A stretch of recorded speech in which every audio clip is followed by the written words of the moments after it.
தமிழகத்துல பெண்கள் மற்றும் குழந்தைகளுக்கு எதிரான குற்றங்கள் பல மடங்கு அதிகரிச்சிருப்பதாக பாஜக சட்டமன்ற உறுப்பினர் வானதி சீனிவாசன் குற்றம் சாட்டியிருக்காங்க.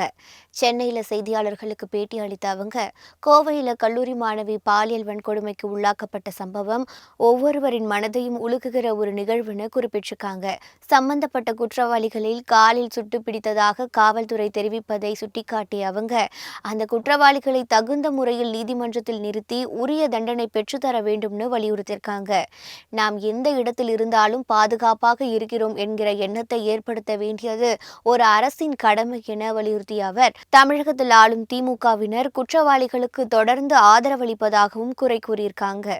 காவல்துறையில பணியாற்றும் பெண்களுக்கு கூட பாதுகாப்பு இல்லாத சூழல் ஏற்பட்டிருப்பதாகவும், இந்த அவல நிலையை கண்டித்து வரும் 6ஆம் தேதி தமிழகம் முழுவதும் பாஜக மகளிர் அணி சார்பில் ஆர்ப்பாட்டம் நடத்தப்படும்னு வானதி சீனிவாசன் தெரிவிச்சிருக்காங்க.